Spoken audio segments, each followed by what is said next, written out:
امروز رو با هم به بازار مسگری یزد اومدیم تا با این بازار بیشتر آشنا بشیم.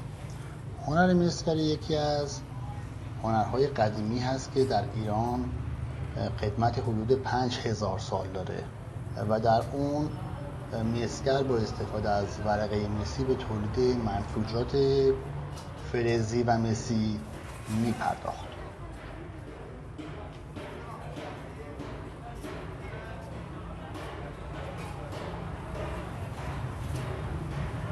صنعت مس در ایران تقریبا از قدیم در تمام شهرها رواج داشته، منتها در چند تا شهر مثل شیراز، کرمان، اصفهان و یزد بیشتر بهش توجه می شده.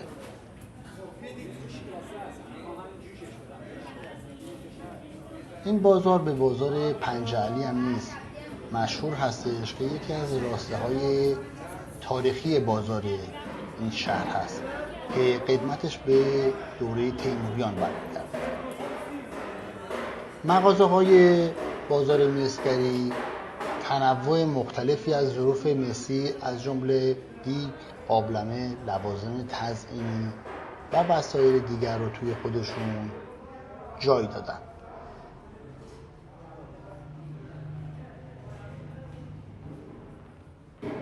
در سالهای نچندان دور توی این بازار فقط مغازه های تولید مس و فروش منسوجات مسی بودند که متاسفانه در چند سال گذشته مشاغل دیگه‌ای هم به این بازار اومدن. با قدم زدن توی این بازار راهروها و بازارهای فرعی رو می‌بینیم که به این بازار اصلی متصل هستند. توی بازار مسگری میتونیم هنوز مسگرهای قدیمی رو ببینیم که با استفاده از وسایل قدیمی به تعمیر یا تولید این ظروف میپردازن.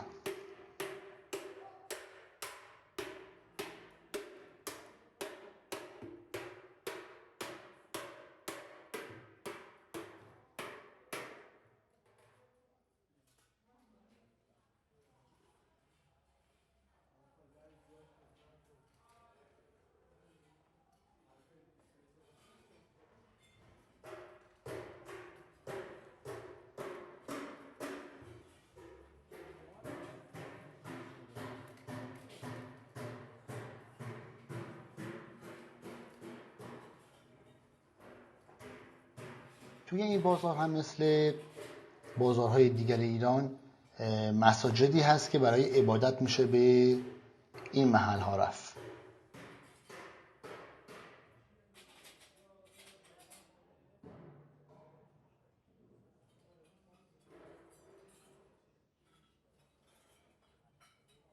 در واقع میتونیم بگیم که بازار مسگرها تنها محلی برای خرید و فروش مس نیست، بلکه خدمات دیگر جانبی مس هم ارائه میشه، مثل سفیدگری مس که توی اون فلز قلع رو روی مس میدن و پوشش داخل مس سفید رنگ میشه.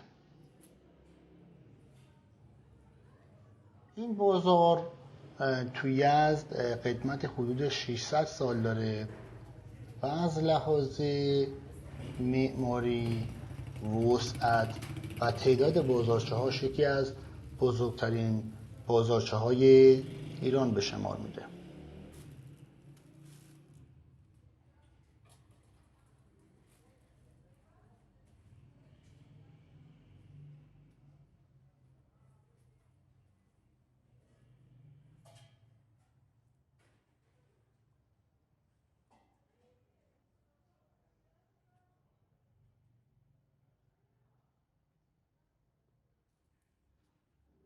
پوشش سقف این بازار کلاً از نوع سقف‌های گنبدی هست که در گویش محلی به سقف‌های ضربی مشهور هستند. تمام دیوارها از کاهگل پوشانده شده و در بعضی از جاها با اندود گچ سفید شدن. کفپوش خیابان کلاً از جنس آجر هست که به فضای بازار رنگ و بوی خاصی رو میده. از حجره‌های دیگه که تو بازار میتونیم ببینیم مغازه‌های عطاری و عتیق فروشی هستن که به وفور یافت میشن و علاقه‌مندان خاص خودشون رو دارن. این بازار در ابتدا از خیابون قیام شروع میشه و در انتها با 2 تا راهرو به میدون خان منتهی میشه و در انتهای بازار اگر سمت چپ رو طی کنیم به مسجد تاریخی ملا اسماعیل میرسیم.